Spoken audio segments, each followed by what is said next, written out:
being consistent is a really hard thing. And so I find being able to stay at the top throughout a whole season and walk away with number one from a whole competition year is a lot more impressive.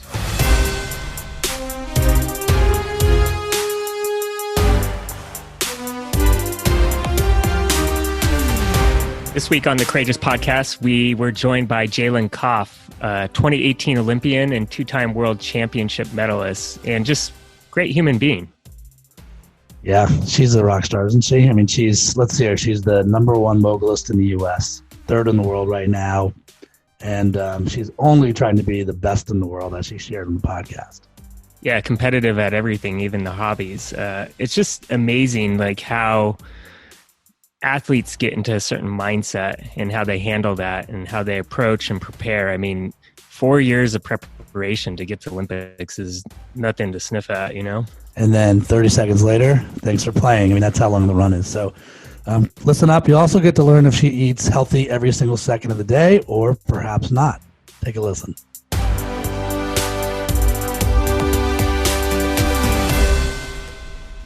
We're joined here with Jaelin Kauf today, 2018 winner Olympian and good friend of yours, Berman. Actually, you guys worked together a little bit on U.S.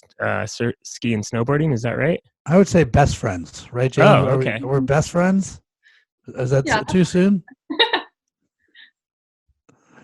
She's like, not best friends. It's pretty awesome. I mean, you're an Olympian. Can you just tell us a little bit about what that experience was like for you? Yeah, the Olympics were, I mean, absolutely incredible.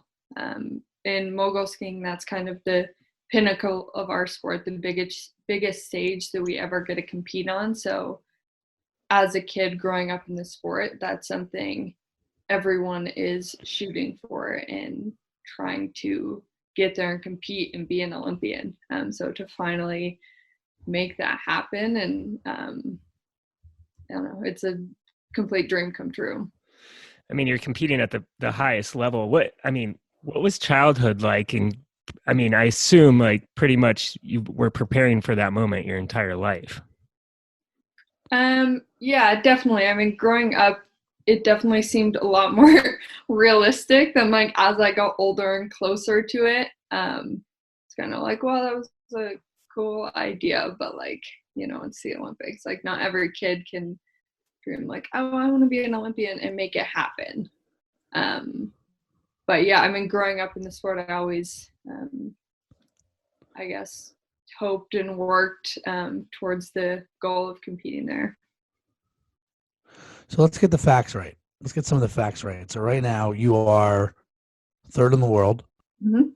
You're first in the States, right? You've got 3 national championship titles, right? Including singles and I think dual moguls, correct?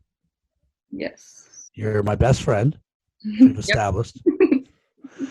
And third in the world. What happened there? Why not first or second? I'm working there. It's a work in progress. No, you know, it's amazing to watch, you know, again, that progress that you talk about. And you come from a family of competitive skiers. Is that correct? Yes, that is correct. Walk us through that family dynamic. Yeah, both my parents were professional skiers. They competed on the Pro Mogul Tour for a lot of years and combined walked away with 7 titles. And then my mom later competed in the X Games and got 3 bronze medals there in skier cross. And when my mom was competing in the X Games, like my brother and I were around already, I guess, and watching her compete like at those events. And so at least for me, I'm assuming my brother as well, like we grew up thinking our parents were the coolest people in the entire world. Like we got to watch my mom compete in the X Games, which not many kids do. And I mean, they made skiing like their life work. That's what they did. It was their job. So kind of growing up, I always knew that was something it was possible I could do. Like I could be a professional skier and make a living doing it. Probably hard to do it if you're like based in Florida. So you grew up where?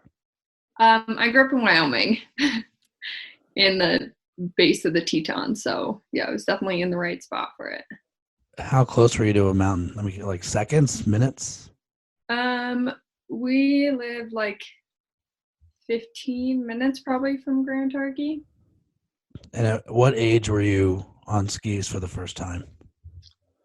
I was really young, I think. I think they just kind of plopped me in a pair of boots and skis and pushed me down the hill as soon as I could walk. So for me, I mean, I've always been skiing. That's like my earliest memories are all on the ski hill. When did it start to get competitive for you? I mean, my brother and I both grew up competing in alpine, big mountain moguls, kind of did it all. And so I was, again, like always competing in some sort of ski event. But I really got serious about skiing when I was in high school, or about mogul skiing at least. And that's when I really started to train and work hard for, I guess, that Olympic dream, US ski team dream. Why the moguls?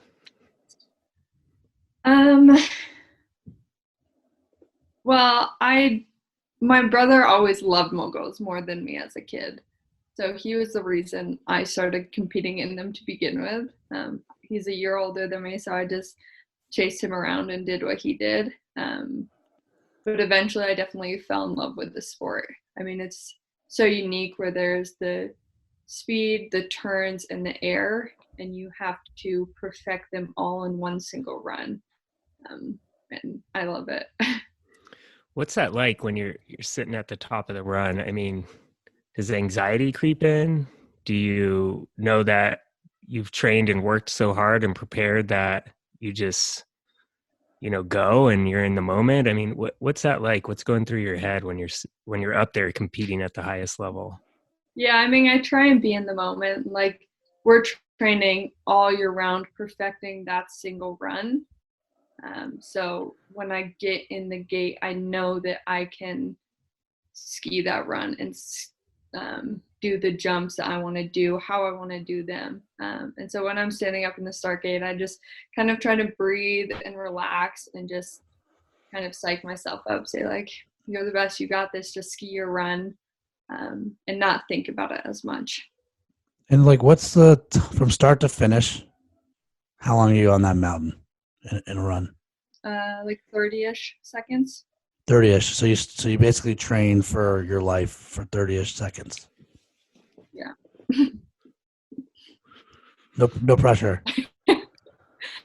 Yeah, it's crazy how much time and energy, I guess, we put into such a short little window. But when you sleep, do you are you skiing in your mind? Around competitions, yes. I'm definitely, like, when I'm falling asleep, I'm always thinking about my run, like going over my run as many times as I can top to bottom.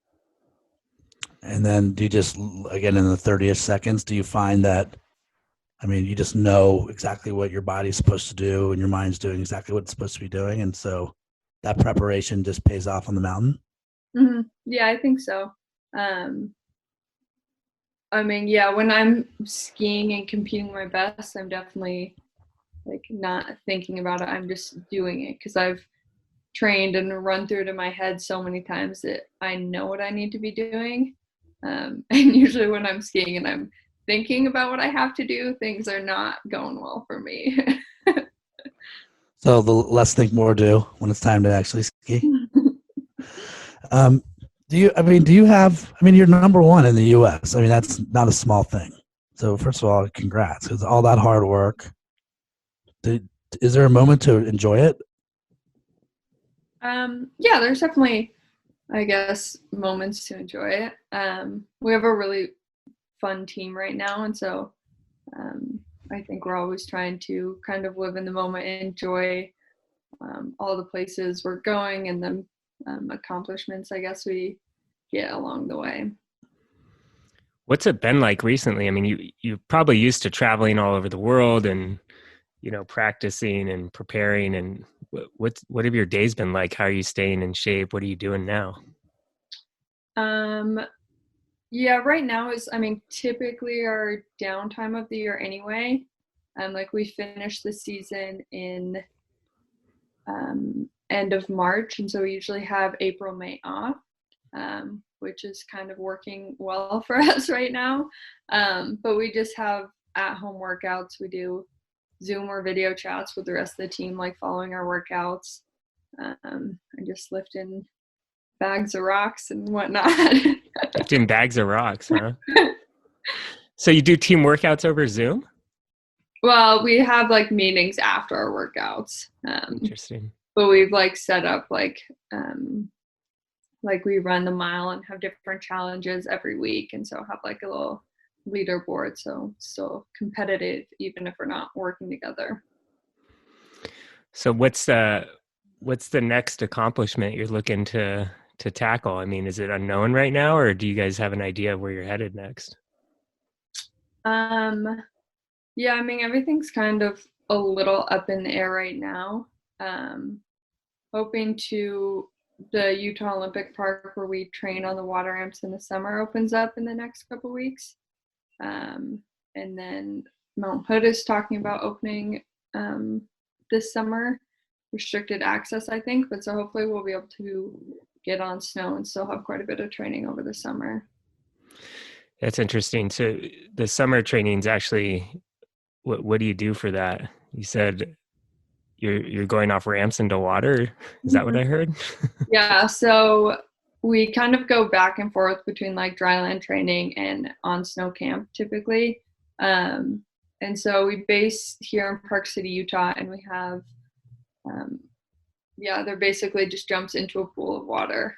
So we have our skis, boots, poles, everything on, and get to practice our jumps into water before taking them to snow. How many on the team? There are 18-ish of us, guys and girls. And are you all training together? Mm-hmm. Yeah. So you have a Zoom call. It's the 18. Is how many coaches? There are 4 coaches. And is this like a group that you've like grown up with, or is it? What's the turnover like?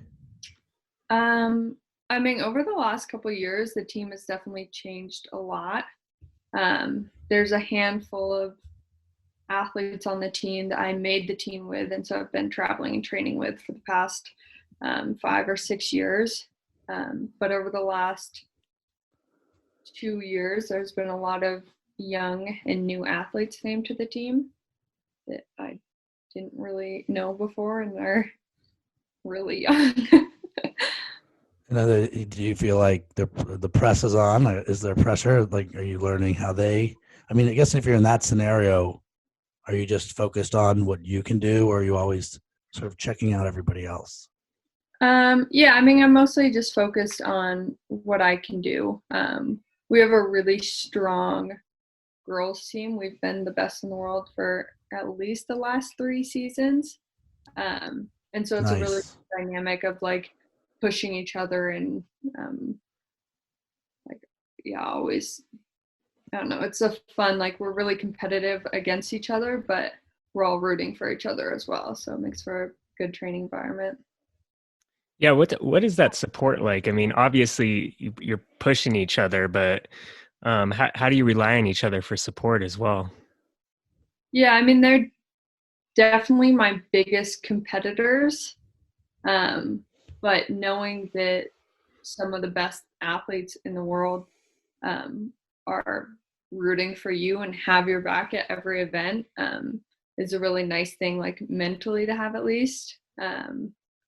Because I think like the mental side of the sport is definitely the hardest part of it. And so having that confidence come from your teammates is really helpful. It makes a big difference. How do you deal with the mental side? I mean, it's so interesting when we talk to athletes, astronauts, business leaders. I mean, it's always the conversation going on in between your ears. That is the challenging part to manage. And I assume, with all the preparation that you put into the physical component, you're doing something, to mentally prepare as well. Are there certain things that you do on a daily or, before big races that help you prepare? Yeah, I recently started this spring actually working with a sports psych. So I haven't actually in a competition or training setting worked with a sports psych before. So I'm kind of excited to see where that goes and how it works out. But you can always improve your mental game. Like there's, I don't know, it's endless, I guess, what you can do and how strong you can be mentally. But in the past, I've just, I guess, like when I'm going to sleep, kind of like I said before, running through my runs in my head so that when it comes to comp time, I'm not thinking about it. I've already done it so many times in my head that I know what to do. And then kind of that pep talk getting into the gate. So I heard about DTL. What is DTL? It's deliver the love, which is Ryan helped me come up with, I guess, I don't know what you would call it, a motto maybe, or Sure. Yeah, something like that. And so I have an alarm on my phone every day, and it's written on the back of my helmet. And for me, I guess I compete in moguls because I love it. I have so much passion for the sport. And so it's kind of a reminder for me to, I guess, in all of life, but especially like when I get in the start gate, I'm doing it because I love it. So that's what I need to do when I'm going out to ski. I just have to have fun and deliver the love. That's why we're besties right there. Well, yeah, and again, I'm so excited for what's in front of you whenever the Olympics may be. And just for a second, can we actually talk about, I mean, could you imagine right now being a summer Olympian and you've trained and, you could even imagine like the fringes, like this was supposed to be your first Olympics or maybe this was going to be your last. And now Summer Olympics, because of this pandemic, is pushed. We don't know if it's pushed a year or we think it's pushed a year, but how much does that throw somebody off regarding their training? Yeah, I mean, so I would, well, at least for moguls, a lot of other Olympic sports, we work in 4-year blocks kind of. As soon as the last Olympics end, you're training and preparing for the next ones. And that means you're preparing your body to be peaking in 4 years during the next Olympics. And so having them all of a sudden be pushed, maybe a year, maybe longer. I mean, everything's just kind of so up in the air right now. It just throws all of that training and preparation off. Of course, I mean, everyone is in the same boat. But everyone's put in that 4 years of work and dedication to be on it this summer now. And so trying to figure out how do you keep your body in that shape for another year, or do you try and rebuild up to it? And it just adds in so much. That's such a long time to prepare for something and such a long-term goal. So how do you manage that entire obviously you're trying to get to peak at the right time, right? But are there small goals that you put, that are shorter term in the way to kind of help keep you motivated and not get exhausted? Yeah, definitely. I mean, and for us, we have World Championships, which is another big event every 2 years. So that's kind of, I guess, another big event in between the Olympic block or cycle. And then we have the World Cup Tour every year. So there's definitely events and whatnot happening throughout the 4-year cycle that we're, I guess, aiming for, trying to accomplish. And so for me, I guess from the last Olympics in 2018, all my training and goals have kind of been built off the Olympics cycle. So we had World Championships last year in Deer Valley, which was kind of like the halfway mark of like trying to build up to that point. And then once I got there, kind of reestablishing my jump package and my training plan for the next 2 years. All right, we're going to play a quick game. You know, since you're a competitive athlete that loves the Olympic Games. Are you ready? Yeah. It's called rapid fire. Who's a better skier, you or your brother? My brother. How bad would he toast you? Is it close? Or is this mogul skiing or all around skiing? We'll go moguls. Okay, moguls, I win. Moguls, you'll take them? Not close. It's not close in moguls. Okay. Who's a better skier, your brother or your mom? Brother. Who's a better skier, your mom or your dad? Oh, my dad? Guilty pleasure. Are you more an ice cream person or a cookie person? Ice cream. Do you give up ice cream during training season? No. No. What's your ice cream du jour? I love Tillamook ice cream. All Tillamook is just Equal opportunity, any flavor. Butterly chocolate is by far the best that they make, but I mean, I will eat any ice cream. So listen, you can be. I'm qualified to be an Olympic athlete because I love ice cream. Maybe I'm going to go for my dream, Ryan. What do you think? I think you're halfway there. Oh boy. Who is there a particular athlete that you admire?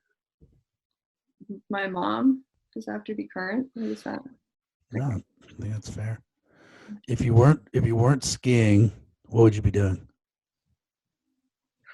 I would be in school probably, or if I didn't ski, I'd be done with school at this point. What do you think you want to do after skiing?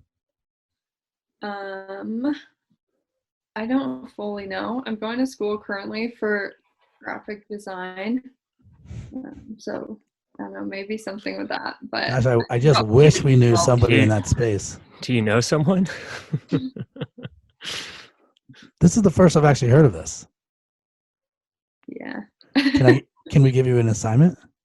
Oh, yeah, maybe. I would like to see the design, the shield emblem logo for DTL. Oh, that's what my mom's been saying to me too. Maybe we were texting about it. No, we're not. We're not texting about it, but I'm going to send her a text now. Okay. Yeah. That's all I got for just wanted to give you a little rapid fire questions there. Let me ask you one other question. So, I mean, obviously we're not traveling right now, but like the first time you went around the globe, like on the circuit, and you're just trying to figure this thing out, are there certain parts of the world that, they don't speak the language, the terrain is different? Does it freak you out? Did it freak you out? No, I've always loved it. I mean, my first tour or World Cup season, I traveled to Japan and Russia, the two places out of North America. And I loved it. I mean, I love traveling, seeing different parts of the world, especially through skiing, through this passion. And it's definitely, I guess, interesting to see their like skiing culture all around the world. What's interesting about it? I mean, is it different? Yeah, it's definitely different in different places. I mean, Japan is one of my favorite places, and they just absolutely love mogul skiing. Like, they're just all fanatics about it, which is so cool as a mogul skier to see. But you don't get that everywhere. What are the top 3 mogul countries, like in terms of fandom? Japan. I would say Canada, probably. I mean, they have a really good team and they're really into their winter sports. I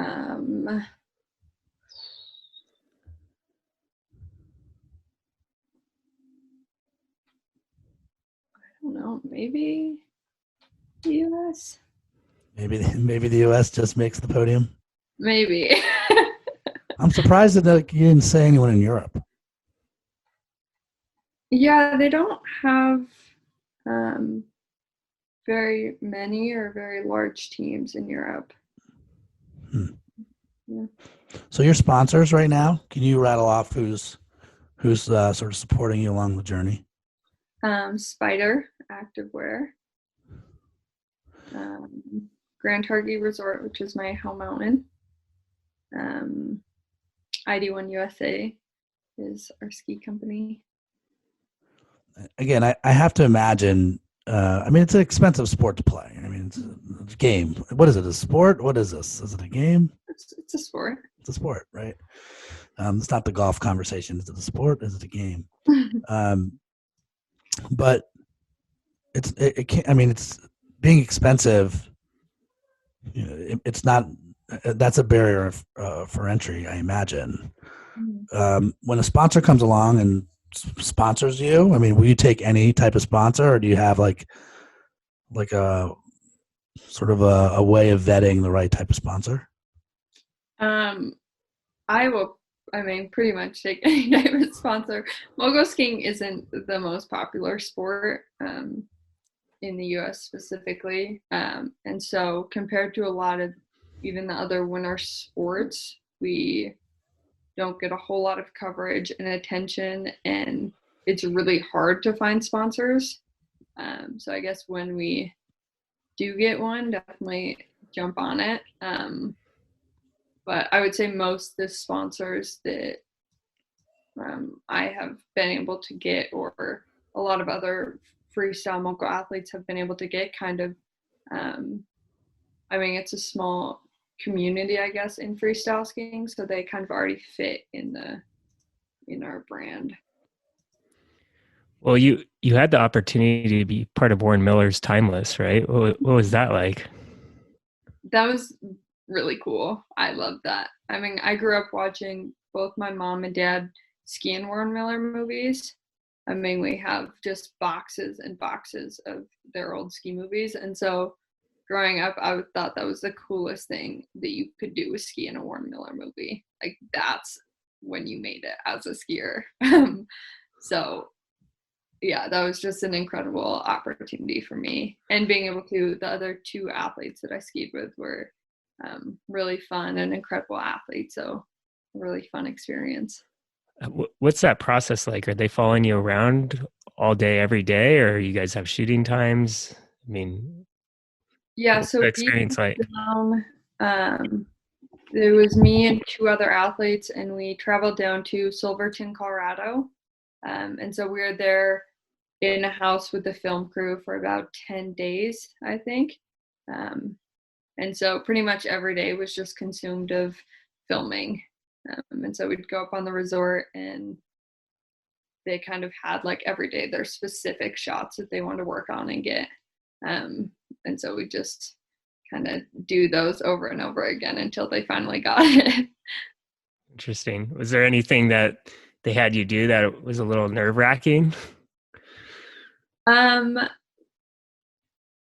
Yes. I mean, even just like some of the shots just had to be so specific. Like, you had to turn at an exact spot. And so that's like, I don't know, you have to be on it. And I did not want to mess it up and have to hike again.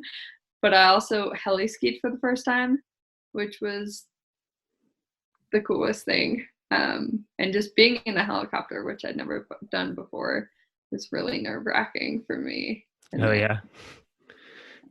Has to give you some perspective on what you're about to go down. Yeah, definitely. And then, yeah, just being, I guess, placed at the top of some big runs and not wanting to mess up the shot was like the most nerve-wracking thing for me. I don't even know how you deal. I mean, for me, like, that's so anxiety ridden standing up there looking down a mountain like that when you see these Warren Miller films. And this has to be like walking to you, I guess, but like you have to have nerves, right? Mhm. I mean, probably different nerves than what you deal with at the Olympics, but is it just a deep breath to manage those nerves for you? I mean, I think that's what makes people like you special. Like, how do you manage that? Yeah, I mean, that was like big mountain skiing, so it was definitely a little out of my element, I guess. But I mean, I wasn't doing anything crazy, I guess. Like, I was never standing at the top of a run that I felt really uncomfortable skiing. Um, and so I kind of just had to think of it like competing, just standing at the top, taking a couple deep breaths. And yeah, it was like competing, like you push out of the top, push out of the start gate, and you just have to be on it and put down the run that you want. How intense are you to like in that moment? Like a scale of 1 to 10, what's your intensity level? I feel like it's middle to low intensity ish. Is that because you've just done it so many times that like you know what you're doing, or I think since I started competing like at a middle level on the North American tour, my intensity has definitely gone down. Like I remember competing in some even regional events where I was just slamming my feet and like just getting so amped up to ski.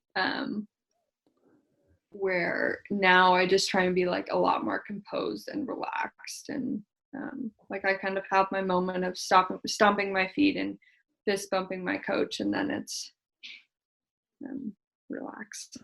if you're going to give a piece of advice to anyone listening that has sort of big dreams like you do, what's the advice you would give them as they're on their path to think through? And you can go sports competitive if you want. That's cool. Ming, I would say have fun. I think that's the most important piece. Have fun and love what you're doing. So everyone should deliver the love. Is that what you're suggesting? Exactly. Yep.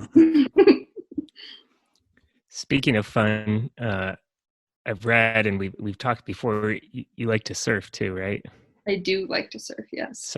So are you competitive in that, or is it just a hobby that allows you to kind of relax and just enjoy something that's maybe not as competitive as your number one sport? I'm definitely competitive with myself surfing. So it doesn't go away. No, I think in everything that I do, there's probably some competitiveness. Sure. Board games? Depends on who I'm playing with. If I'm playing with my brother or my family, definitely very competitive. I feel like the family needs a referee for board games, maybe. Sometimes, yes. Is there a go-to board game the family plays? We mostly play cards now. I'm trying to think of we like backgammon a lot. I don't know. I think that counts as a board game. Oh yeah. Anything that keeps the mind sharp. Mm-hmm. So we're gonna let you go pretty soon here. So big question is, what's that lofty goal? Like what do you have? If there's one specific goal you have in mind, what is it? I want to be the best in the world. And what defined, like, how is that defined? Is that defined by you? Is there like a medal, a trophy? I guess there's a couple goals that come along with that. I mean, being the best in the world means you win the World Cup Tour at the end of the year. So number one in the world, walk away with the crystal globe. Yeah. And how does the Olympics play in all this? I mean, I also want to win the Olympics, which I guess could also be best in the world. So they're both on my goal list. Does one, like, if you had to pick one, I'm not saying you should, but like, or is it even weight for Olympians? What do you mean? Is it even weight for you? Like, if you're like, you don't win the season, but you win a gold at the Olympics. Um, I think that winning a tour is a lot more impressive than winning the Olympics, because the Olympics is just one event. Um, so might, I guess, mean you're the best for that event, but being consistent is a really hard thing. And so I find being able to stay at the top throughout a whole season and walk away with number one from a whole competition year is a lot more impressive in our sport, at least. As you're on this path, what sort of do you feel like you've made personal sacrifices to focus everything on the career, or is it because you love it so much it doesn't feel that way? I guess a little bit of both. I guess I feel like I've definitely made sacrifices, or they felt like sacrifices at the time. But looking back, I mean, it's well worth it, and I wouldn't have it any other way. So are you still involved with the Women's Sports Foundation? Mm-hmm. And Yeah. that's an advocacy group, right? What are you doing with them? It started, I got an award from them. So they helped fund part of my season. And I've gone to their event before New York, and just, for me, they're just an incredible organization that advocates for women in sports, and girls in sports. And so I guess I just try and carry out that, like, in mogul skiing, and be an advocate for women in sports. Why do you think that's important? I mean, have you had interactions with other younger females that have looked up to you and seen what you've been able to accomplish? Yeah, growing up, my biggest role model was always my mom. And so I've always thought that I was really lucky to, I guess, be so encouraged by my mom, that I could do anything and anything in sports. And I think that a lot of girls don't have that. And so, in mogul skiing, I've really, I guess, wanted to be a good role model for younger girls in the sport. And whether that's in mogul skiing or not, that they can do anything. Sport has been such a big part of my life, and I think changed my life in a lot of ways. And so whether you take it to a really competitive and high level or not, I think being a part of sport is a really incredible thing. Well, I can't wait to watch you do what you do. You got the 2022. Hopefully it's going to be 2022. Fingers crossed. And I believe it's in Beijing. So close to Japan, but not so much. At least it's close. Did you just focused on that? It sounds like you're focused on a lot of things, but excited to get going on that. Yeah, I'm really excited for that. And we'll have our first event. Hopefully this year. We're planning to compete on the Olympic course this year, which will be really fun. But yeah, planning and working towards that, and hopefully it all works out. Is it on what state? Where can we watch you ski? On the Olympic channel, or some events are on NBC Sports. Maybe I'll just go. Ryan, you want to come with me to Beijing? Down. Jaelin, thanks so much. Say hi to everybody for us. Yeah, I will, guys. Keep doing your thing. Next week on the Courageous Podcast, we're joined by a real superhero, Ricky Mena. If you enjoyed the episode, please give us 5 stars, subscribe, and leave us a comment.